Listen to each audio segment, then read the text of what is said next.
Prix of Germany. And we have some familiar faces to many to talk about plenty of different topics.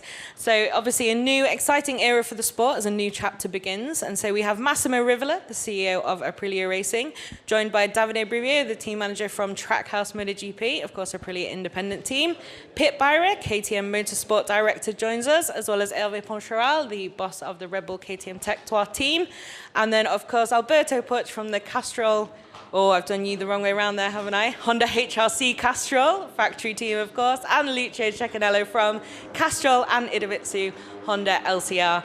Welcome to all of you. Thanks for joining us. We'll start with, we've got a good range of questions. We're trying not to have anyone speaking for 30 minutes by themselves, but we'll start with the factories. And Massimo, at the moment, Aprilia are the highest ranked factory of those in the room. You're the only factory at the moment that can still change rank with the concessions. You need 26 points from the next 2 weekends to stay rank C. That speaks, I think, to maybe a season you weren't expecting in some ways, some ups and downs compared to your form in recent seasons. What's your perspective on balance? You've had a race win with Marco, very consistent form with him there. And then, of course, some unexpected storylines in many ways on the other side of the garage with Jorge, the reigning world champion. What's your overview of your season so far? Doesn't need to be half an hour speaking. Yeah, good morning, everybody. At the moment, we are not focusing on what could be the scenario.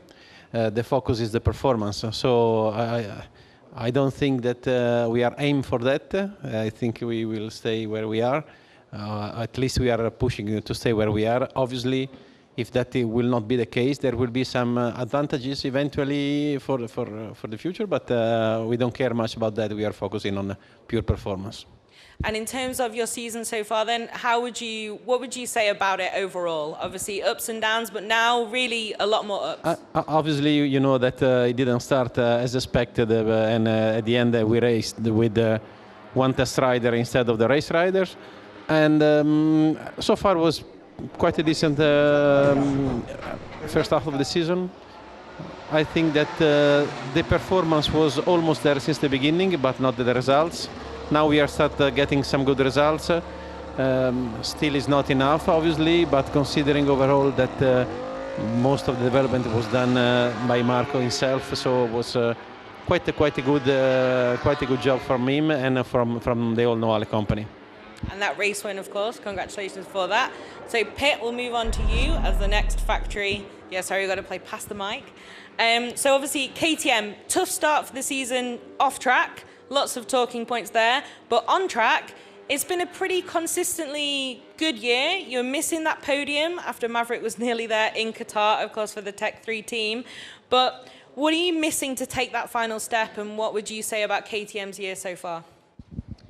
Well, yes, like you mentioned, we had a really rough start into the season, and having the winter we had was really difficult to keep everybody on board, keep everybody motivated, and we went actually to Sepang with pretty well prepared, many different things for the bike, and all the riders gave us a green light, everything is looking good, but then the first races became really difficult, and so it took us a while to stabilize everything back again, and but then we started to do first of all, Maverick gave us a great highlight in Qatar, even if we could not bring it on paper. This showed already the potential from the bike and the package, what we had. And on this we were trying to build. But if you struggle so badly going into the season, you don't go from nowhere back to the podium where you want to be. So we also said, let's really aim for the moment 5 and 4 reachable targets. And that's what we did lately. And I feel, especially like Maverick, how strong he stayed in that period, showing always the potential of the bike. It helped to give everybody in the group, again, positive feelings, and made the factory also still continue to work really hard, and we tried to bring to the riders whatever we could, and step by step we are back. Podium is reachable. We didn't do it, and so that's what we are still fighting for a lot, to come back to the podium. I guess that's the next target, clearly, for KTM, right? Yes, I mean, we have been 5-4 a couple of times, even fighting for the podium, being in third position during the race, so you want to be there at the end, of course. That's what we all want, and but yeah, this podium is just a little bit smaller than than this one. So too many guys for one podium, and we are fighting really hard. Also, no Ducati in the room today, so you can feel free to speak how you wish. Yeah, that would make it easier if they would also miss that other podium a couple of times. But it's good. I mean, also there, I think it's just you have to give a compliment to Ducati and Gigi and his crew and the team. What they are doing, they keep the benchmark so high, and we are all fighting to get there to catch it, and they do a great job. And so it's just chapeau to their work, and up to us to put up the level and then go there and give them a proper fight. But that's really what we want to do. We are super motivated. Crew, team, factory, riders, everybody has a clear target. Thank you. And Alberto, then Honda, you won't change ranking concessions, but there's a big difference between the last half of your 2024 when you look at the points that you were gaining, sometimes 7-8% of the possible. Now there's 3 or 4 times that. Obviously, you've had a win for the bike with Joan, which I'm sure we'll talk about as well, in France. You've had podiums in the dry. We've seen Joan with pace. Luca was scoring every weekend until that unfortunate injury that he just returns from now.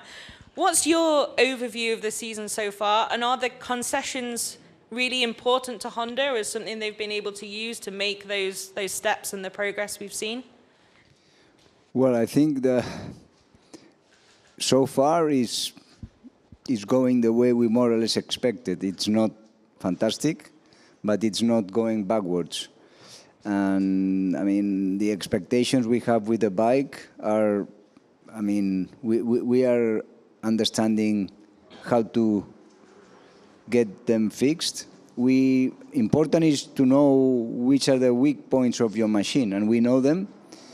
The problem is how to implement solutions, and this is what is taking more time. But compared to some years in the past where we were a little bit lost, I mean, I think we know more or less what we have to do, and now it's just a matter of time to really find a way to do it. No, I mean, as you were asking, I mean, of course the concessions is a big help, and we are trying to test. We have a big group of test riders that are helping a lot, and we finally follow the typical Japanese system. I mean, we are not moving super fast, but we are always moving forward. And this is how we understand it. And when you have this in your mind and you know that you will not stop till you get to destiny, then there's the only thing you can do is keep going and wait for the time to arrive. Some great quotes in that answer just from that one. So next one for the independent team. So I don't know who wants to start from the independent team side. Lucio is closest to the microphone, so Lucio can start first then, much easier. So the level of competition, of course, is a source of pride for MotoGP. It's something quite unique to hear. An independent team is such an important part of it, and a winning part. Of course, Lucio, like we said, you won that incredible Grand Prix in Le Mans. When you look back over the past sort of 5, 7, maybe even 10 years, what are the biggest changes and the things that have created this level of competition now?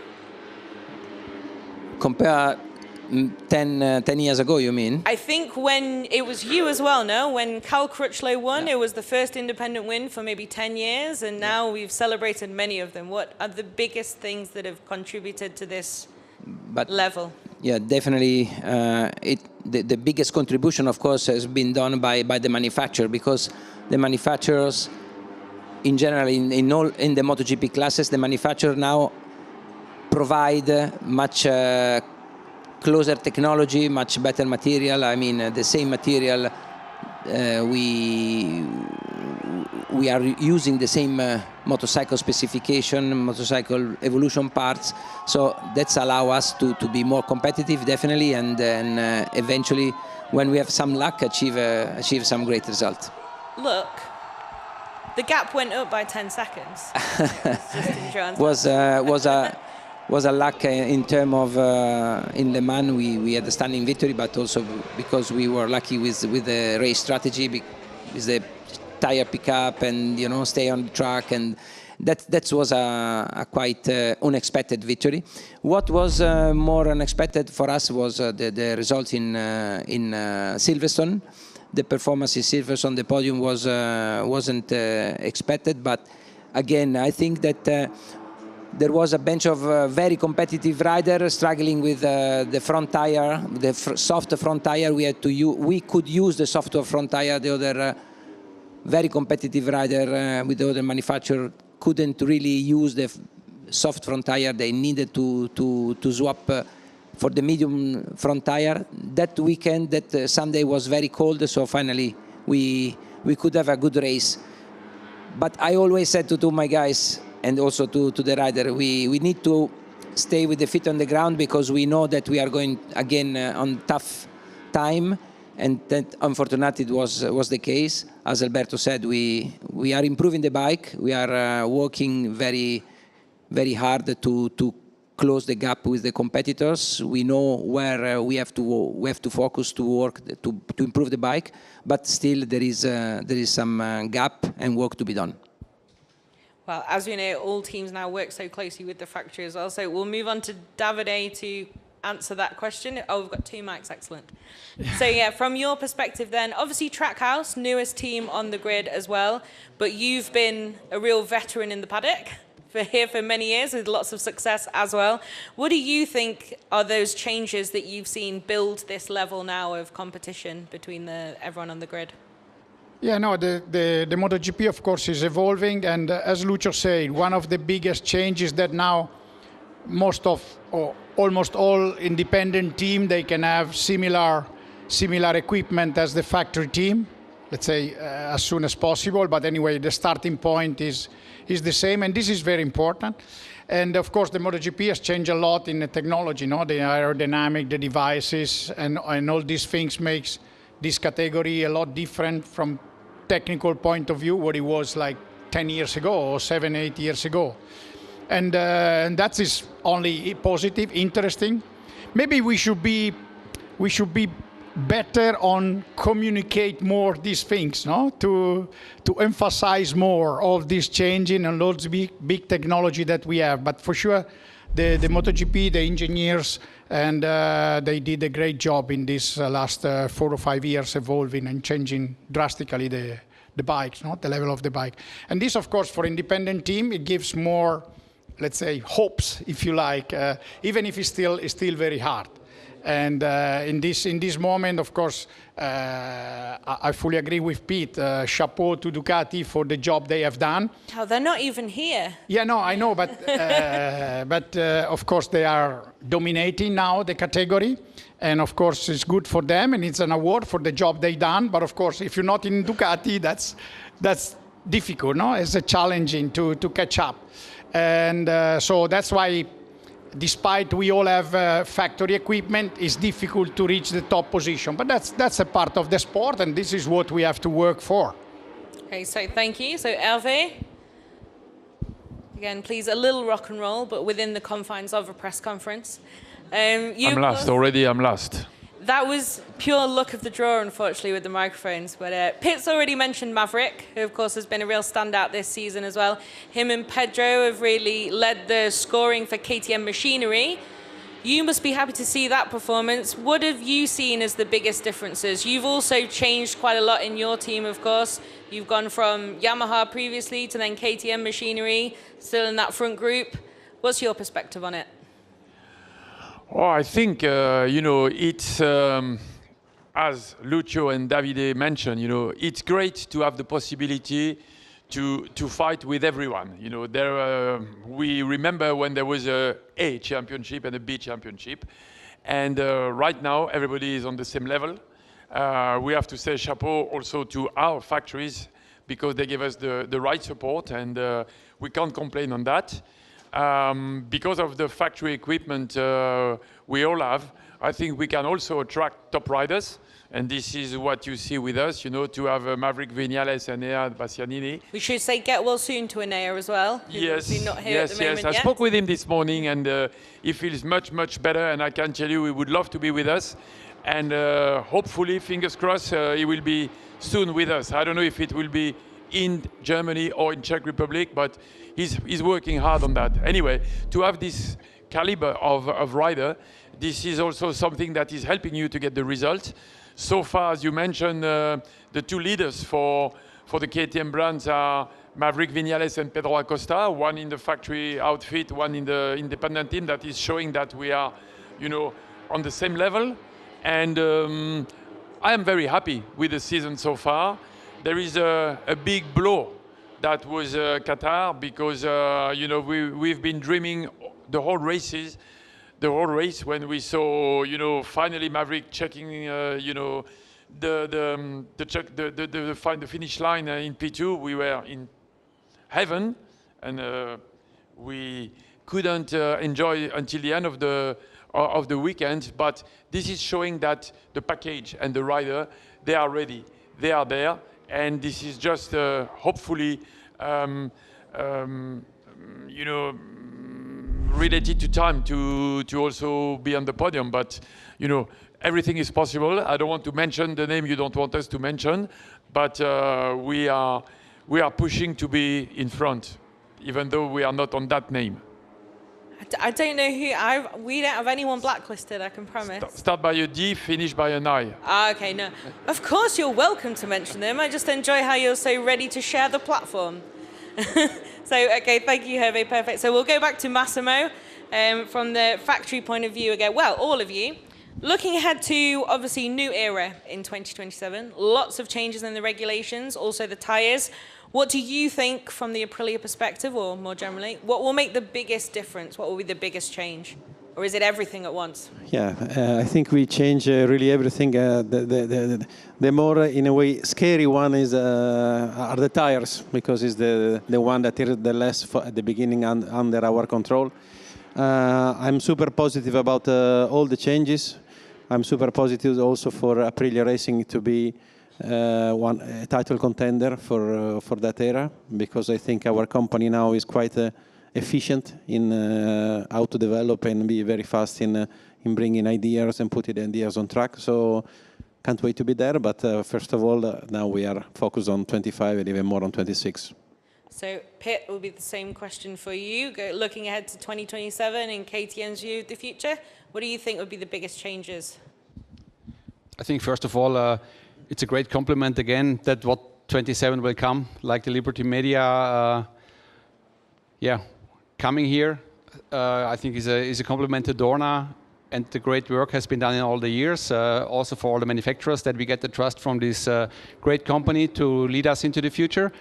And in the same moment, we came together also as manufacturers, and we're talking a lot about how the future bike should look, simplify some things, get away some of the crazy things, and also go against the crazy speed, where maybe sometimes also crash zones getting too small for the speed of the bike. So all of this, I think, was a great discussion. Also brought the manufacturers closer to each other. I feel it was a really nice era of our discussions in MSMA, creating that new regulation.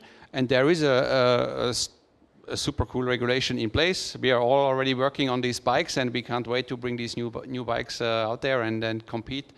Slightly different, but you're gonna see, of course, the same strengths between all the manufacturers. And but of course, it also gives you the chance to put in many ideas. If you, like, we started a project, but then you always add on things and try to improve your bike. If you have the chance to bring in one time super clean everything what you learned in all these years, it's super exciting from the view of a manufacturer to build a brand new motorcycle. So we are really looking forward for that time. You have the newest experience of building something from truly zero, so we'll see what happens with the KTM there. So Alberto, from the Honda perspective, obviously you've put so much into this era and getting back to the top after so much incredible success. Is it still something that excites you looking ahead to the future and those regulations and everything being pretty different? Yeah, it will be different for everyone, but I think one of the most critical things will be to try to understand. I mean, we've been racing for many years with Michelin, and I remember in the beginning it was not easy, but finally they bring a really good and competitive tire. So now I think that, of course, everybody will do his own machine, new bike, new engine, but I think that the guys that can understand the tire and adapt to that tire quicker will get a quick advantage, because this is not going to be easy. When you change, I mean, the tire in a MotoGP, in the MotoGP class is is super important. So if you make a very good bike, but you cannot understand the tires or whatever, then you're fucked. So we will have to see. Apologies for anyone carrying it live. We will have to see how we can adapt. But of course, it's a big challenge for Honda, and our target is to be on top with the new regulation and at that time. Okay, so for microphone reasons, we'll go to Lucio again next for that one. So what do you think, as an expert, after all your time in the paddock, what do you think will make that biggest difference? Similar, same question. And then also, do you know who you will be with in 2027 as a team and as a factory? Because, of course, it is free choice. Everyone can partner up with, with whoever they can make that deal with. Well, we wish, personally, I mean, we wish as a team to continue our collaboration with Honda. I think that 2027 is of course, a very exciting new era for MotoGP. And what is intriguing me more is to see how the engineers will be able to find and apply even new technology within the restriction we do have. So, for instance, you know, we know that we are going to be limited, for example, in the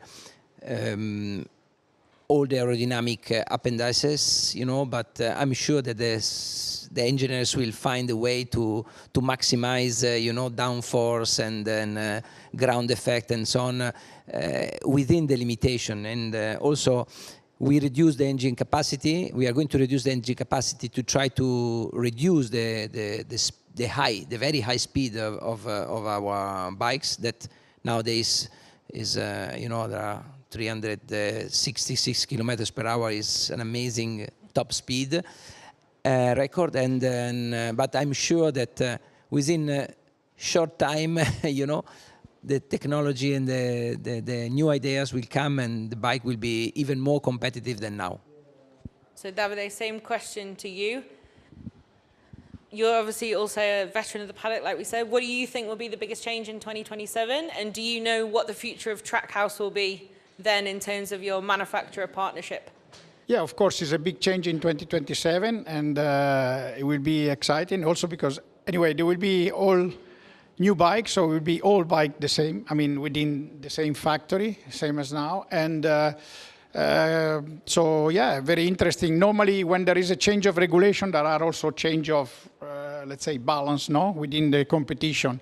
And I don't think Ducati will lose their advantage, but it's a great opportunity for all of us, let's say, to recreate maybe a new balance within the competition, no? To reset our projects and to do better, to catch up.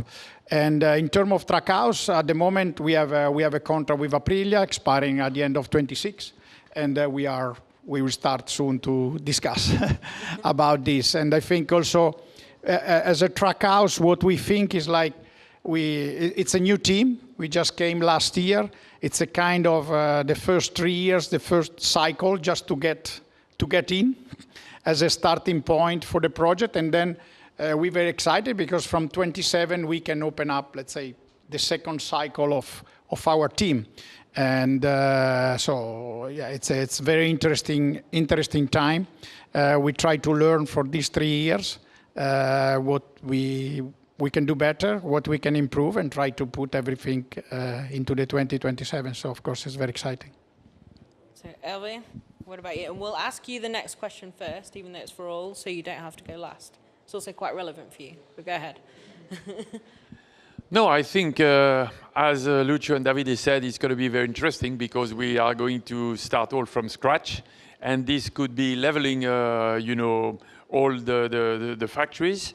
But again, as Lucio said, I'm quite sure it's going to be very exciting to see what the engineers are going to find to be in that role. But I'm pretty sure that we will not wait so long to see, you know, lap record being beaten because, you know, 850 against 1000, there are some plus and minus. And on the lap time, I'm sure that we are not going to be far. And I also trust the engineer to make a lot of R&D and find some solution to give us a more competitive bike maybe with less top speed, but what counts at the end of the day is not the speed, is the lap time. So this is going to be very interesting anyway to follow. And I'm pretty sure that we will be amazed and surprised by the quality of the MotoGP machines on the grid. Future of Tech 3 is bright, as usual. We are really working on staying with our Austrian manufacturer, which are our friends, you know. And we did a great 7 years together already. And I've never been thinking of doing anything different in the near future. So we are waiting to hear what Pete think, what KTM is planning for 27-31. But hopefully we'll be there with, you know, KTM on our bike. Okay, so like I said, next question's a little bit relevant for you. Obviously, new era, like we said, and there's a lot of reported interest in people wanting to buy into MotoGP as well. Your team was the subject of one rumour this year. We had a Lewis Hamilton rumour last year. Now everything is confirmed. Obviously, new ownership for Dorna MotoGP, or a majority stake at least. What do you think is the secret to that? Do you think it is just that new era? Do you think it's the pure quality of the sport and the product and the potential? And do you think its value is now going to increase from now? You don't need to confirm anything.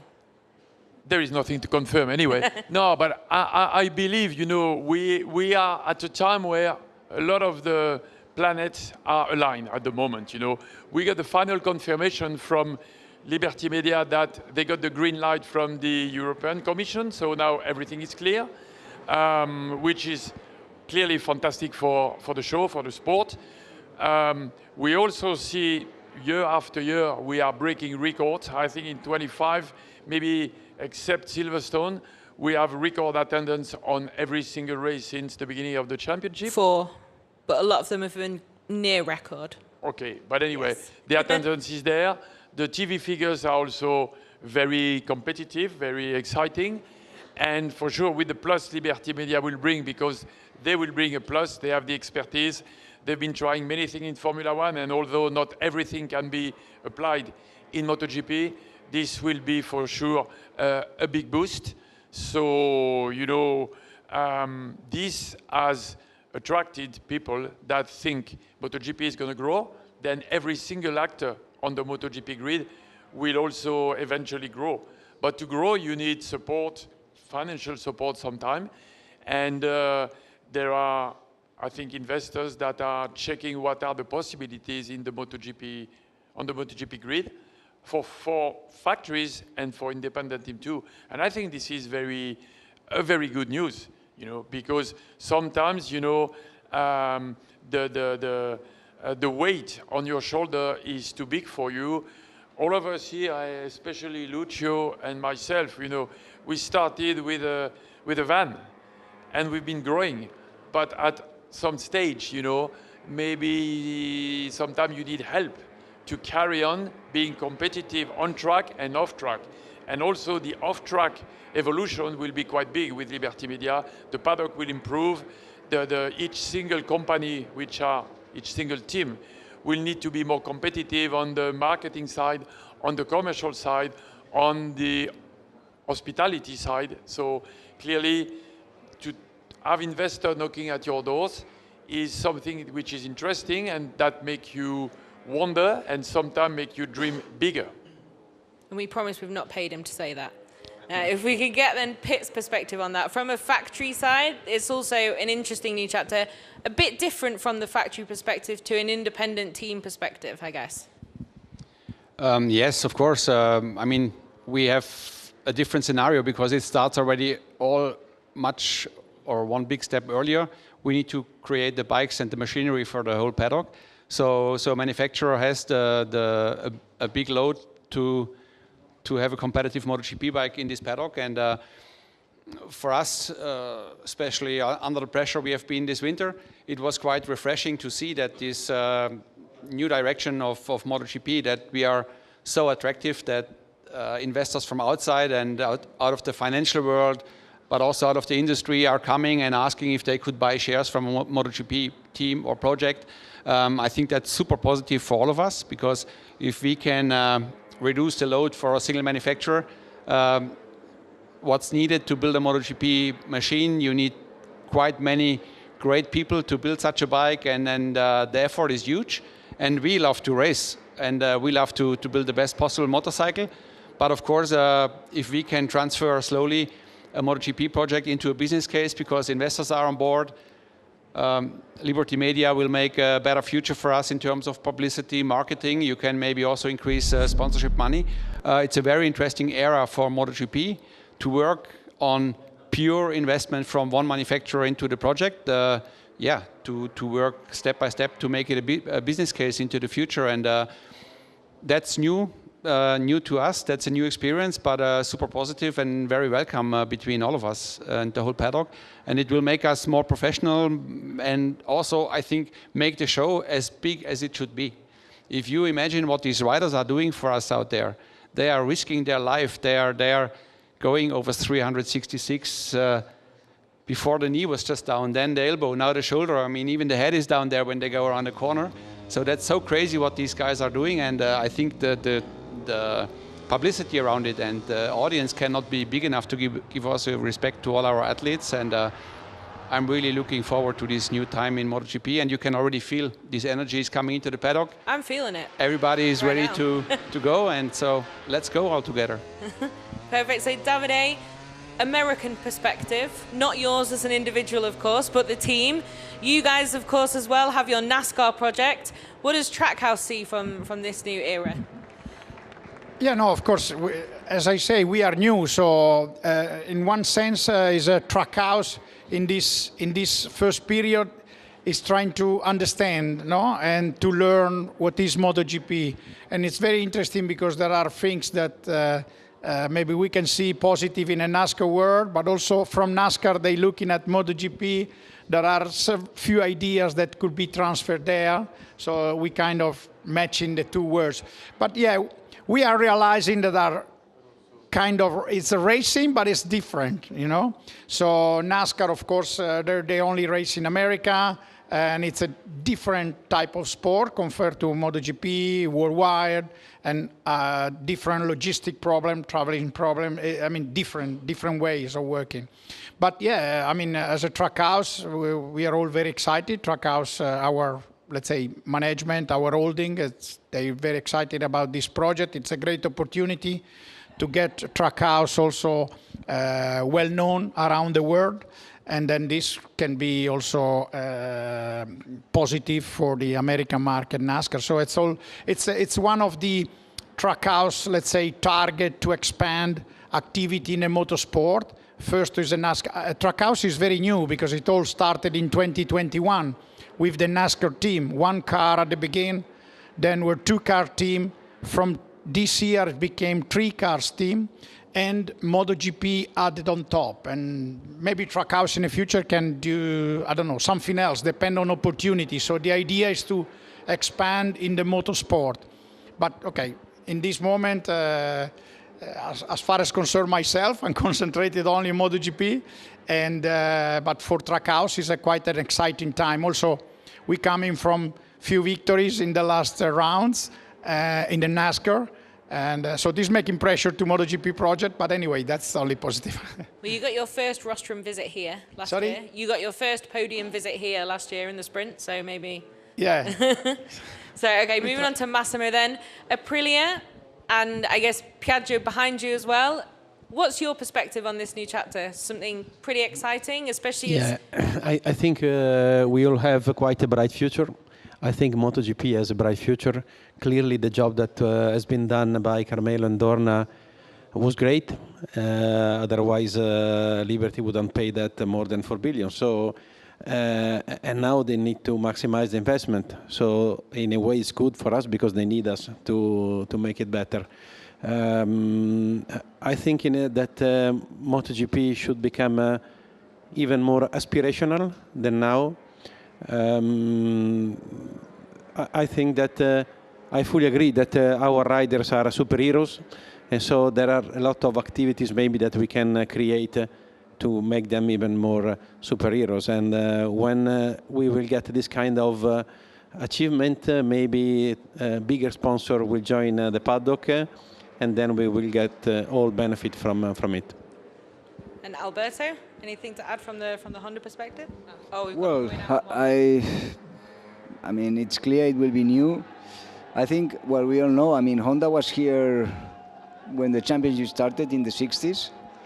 It was here when Dorna came in 92 and did a big cooperation with them.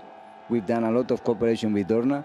And I'm sure with the new group coming, Liberty Media, I mean, we will also be very open to cooperate.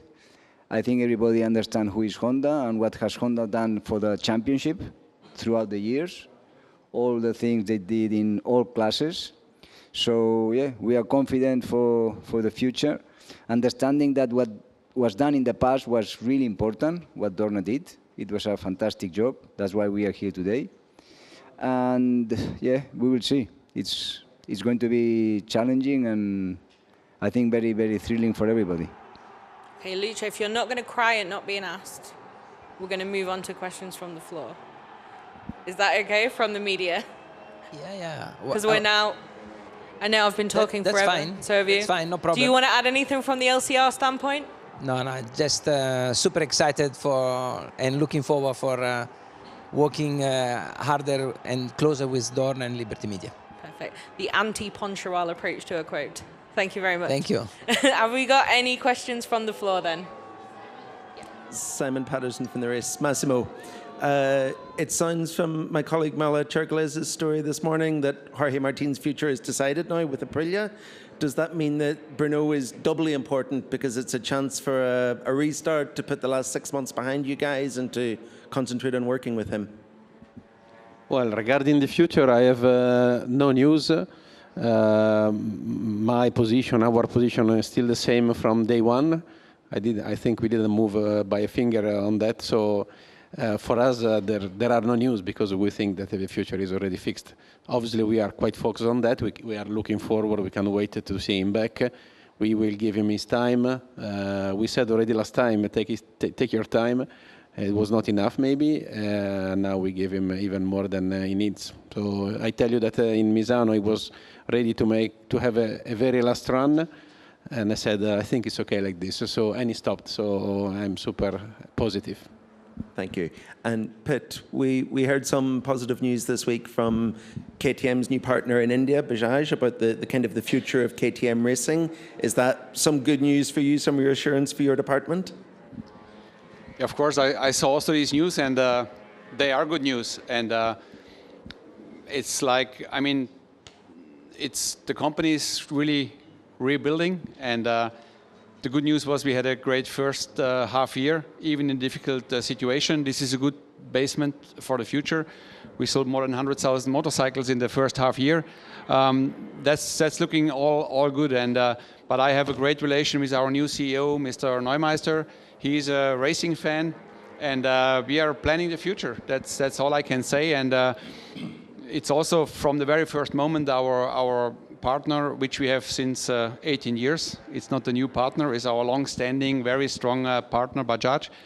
They said from the very beginning, whatever we do in the future, we don't touch or break any contracts. So all these things are very clear, but for me, it's not really daily business because I have the green light from the company to move forward, to plan, and yeah, I'm really at the moment working really hard to make the existing situation better, get performance to the bike, motivate our engineers to give the extra thing that the riders feel confident, and that's great. I mean, we had some very intense discussions going into the season, how we're gonna make it if things go on. But I can tell you, it's so nice to be back to our normal job. I'm the racing manager, not more, not less, and really focus on the bike and on the riders.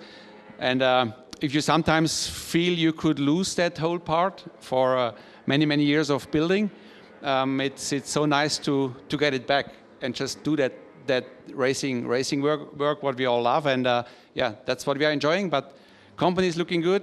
We have a solid base, and KTM is ready for the future. That's a clear message. Thank you. Hi, Dimitris Diatsidis from Greek TV. A question for Alberto. Alberto, you mentioned the slow process of the Japanese mentality on developing the bike. Do you think that Romano Albesiano will have the time to develop on time the new bike of 27 regarding that slow process of the Japanese guys? Well, maybe you could not understand what I said. I don't say slow process. I said that we go our pace, and we are not where we would like, but doesn't mean that we are stopping. So we are taking our time, but Honda is a company that when you fix a target, you normally get there. So on your question about Romano, I mean, of course, Romano came in this year. It's not easy for a guy to arrive to a company like Honda and change the things in 5 or 10 minutes. So it will need time to get ready. But I mean, we are doing a lot of efforts, not only in Japan but also in Europe, to create a new center for development for vehicle dynamics. And we are doing a lot of things. I mean, Romano will not be alone, and we are even planning getting new people on board. So I think it's a combination of the guys that are coming now to Honda, plus, of course, the main factory and the main engineers in Japan that will make the change. No, this is originally the plan, what we have in mind. I have a quick question to Massimo and a slightly longer one to Pitt. Massimo, I know you don't want to add very much to the statement that you already issued about Jorge Martin's contract that you issued at Silverstone, but in that statement you said that you expected other teams not to make any approach, that you expected that any such approach would be illegitimate. Sitting here now, do you feel that expectation, that desire has been respected? And Pitt, I think Brad Binder is a very important rider for KTM and KTM's history and what he's achieved in recent years in MotoGP. You know, he wouldn't always qualify so well, but he would always score you the points. This year has been difficult for him. How do you see the situation? Why is that point scoring not quite there this season like it used to be? I was hoping for you to start. There's not much really to say. I mean, if the rider had this desire for a moment, I think he had his reason to do it, and obviously someone did it. So there's not much to say and to add. I think you know more than anyone else about this story, so that's it.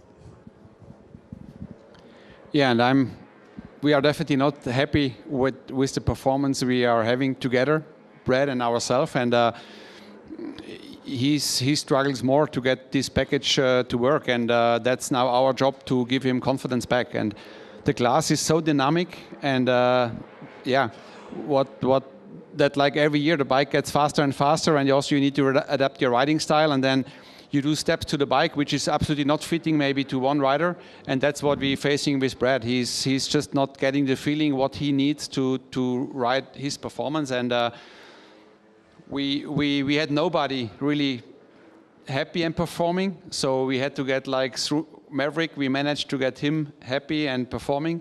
Then with that we could get Pedro there also to find a way now to use the package, and he's super strong lately. And we didn't give up on the other two boys. I mean, it's Enea who definitely doesn't feel comfortable to give performance, and it's for Brad. So this is up to us to give them the tools to feel comfortable, because in that class, without the confidence, you cannot compete. And so we know clearly we need to give Brad a hand, and he will bring us a step. And I feel we made some progress lately. So let's hope the first step can be seen this weekend. Yeah, Ludwig Diekmeyer from Bild Germany. A question to Alberto. We know there are a lot of unknowns in the future with the new regulations, different engine size, different tire supplier. A known stat would be to have a top-tier rider, or at least maybe even both, two riders. And for many fans, it's the dream of the dream reunion with Marc Marquez. And we wanted to know if that's not just a dream, but also a consideration you take for 2027 to get him back? Well, frankly speaking, we are not thinking about this. I mean, Mark spent most of his time in Honda. He had a massive success, and I mean, when he decided to stop, he chose his way. His way is proven to be correct because he's leading, so we are very happy for that. But at this moment, we are not thinking. I mean, I think it came to a point where both, I mean, Honda and Mark had to get separated, and only thing you can remember for that is super good memories, and that's it. But to think now in 27, again, I think it's complicated, frankly speaking. But anyway, you know, life is strange, but I think in 27 there will be options for all the teams. I mean, to get new riders. And at that time, we as all manufacturers will check the possibilities, and every manufacturer will make his best selection for the riders for the future.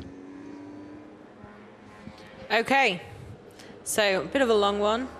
Thank you all so much for your time, and enjoy, and yeah, best of success this weekend and in Brno. Thanks very much.